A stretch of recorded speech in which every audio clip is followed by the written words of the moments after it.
First, let's get out to News Nation's Marcus Espinoza, live for us there at Newark Liberty Airport. Marcus, what are travelers there telling you?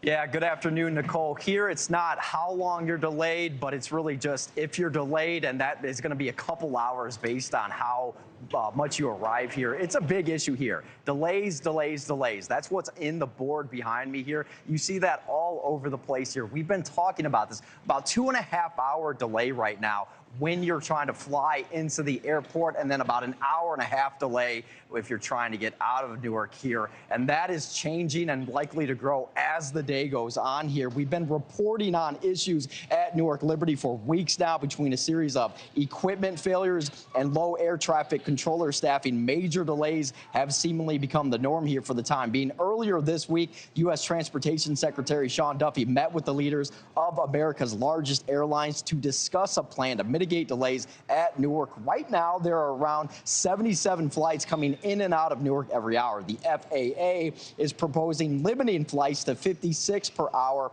until at least June 15th, when construction of one of Newark's runways is expected to be complete. Once that runway is back online, the FAA suggests increasing flights to 68 per hour. United Airlines, which operates a hub at Newark Liberty, has already reduced its daily flights to the airport by 10%. Now, Nichole, even though they have reduced flights, that does not stop other airlines from taking those spots. So it effectively does not reduce traffic in the way that they're hoping to. I heard that from a pilot when I was here last week. So still many issues here at this airport, Nichole. All right, so many issues still there. What's being done on the national level to try and make sure these types of problems just don't continue to spread?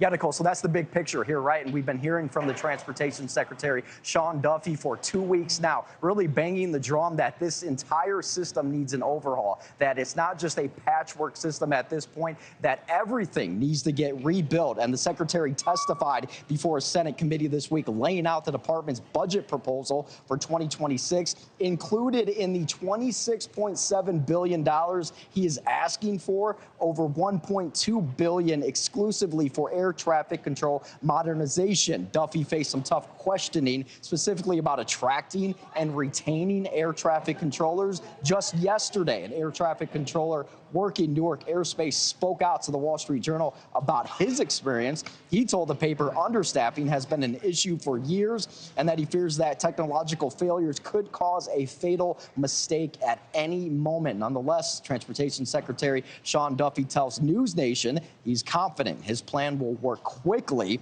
and that he'll have support from Congress to get it done. Everybody in America flies. This is not partisan. This is not about a partisan issue.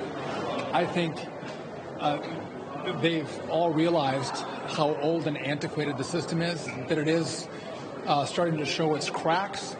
And so they want a plan they can get behind that's going to build it. And I think we've laid that out for them. We'll have additional conversations, and I feel pretty good about it. So again, Nichole, it's not if you're delayed here at Newark, it's how long your flight is delayed. About an hour-and-a-half right now trying to get out of this airport, 2.5 for folks trying to get in. We expect those delays to climb throughout the day. They're trying to limit traffic in here, and that's going to add to those delays. But an immediate solution is obviously in need, but also that bigger picture that the Transportation Secretary is looking at there. So we're going to try to chat with some folks. A lot of folks just avoiding Newark in general, trying to go to other airports in the region here. Might be a wise choice, but I can tell you all the workers and employees here, they are great. That's not why folks are avoiding. It's simply everybody's trying to get where they need to get on time. Thank you for watching. Subscribe below and download our News Nation app right now on your phone, and you will get fact-based, unbiased news for all Americans.